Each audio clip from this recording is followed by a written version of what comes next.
Erik Erickson's psychosocial development theory focuses on the social nature of development. Erikson theorized that at each stage of development, there is a psychosocial task that must be mastered in order to feel competent. According to Erickson's theory, there are 8 stages of development over our lifespan, and each one of these stages requires that we master certain developmental tasks.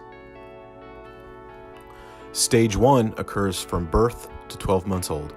During this period, trust is the primary developmental task that must be mastered. Therefore, while focusing on development at this stage, caregivers must be aware of the infant's needs so that their baby views the world as a safe place, whereas caretakers who are less responsive to the infant's needs may cause their baby to develop feelings of anxiety and fear. Stage 2 occurs from ages 1 through 3. This is the stage where children begin to explore the world around them. Children at this age learn that their actions can have an impact on the environment. They start to develop preferences for toys and food. The developmental task they are trying to resolve is their autonomy.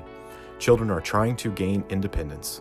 Children who are not allowed to explore at this stage may develop self-doubt and have low self-esteem. Stage 3 occurs from ages 3 through 6. This is the age where children are beginning to interact with other children and play together.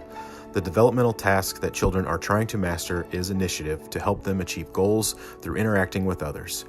Children who are able to master this task will develop self-confidence, whereas children who don't may develop feelings of guilt. Stage 4 occurs from ages 7 through 11. At this developmental stage, children are beginning to compare themselves to their peers. They want to know how their abilities compare to those around them. They may compare their academic abilities or their athletic prowess, and even their social standing. Children may develop a sense of pride in their abilities, or they may feel inferior and think that they aren't as good as the other children. Stage 5 occurs from ages 12 through 18. At this developmental stage, children are trying to find their place and their identity. They are beginning to think about who they are as a person and what they want out of life. They want a place to fit in. At my high school, we try to embrace these questions by providing extracurricular activities that may be of interest to any student. We offer the typical activities such as sports and music, but we also have other clubs that cover areas such as art, drama, forensics, gamers club, the Pay It Forward club, just to name a few. We encourage students to take a variety of elective courses so that they are exposed to many different topics and potential career opportunities. We want students to feel like they have a place and that they belong. Stage 6 occurs from ages 19 through 29. This is the stage where people are trying to balance their individualism and their desire to become intimate with others. While finalizing their sense of self, they hopefully become ready to share their lives with others. People who fail to develop a positive self-image are in danger of developing feelings of loneliness and isolation. Stage 7 occurs from ages 30 through 64. At this stage of development, people are trying to finalize their direction for their life's work. They hope to contribute to the world and the development of others. This can be achieved through mentoring, volunteering, or raising children.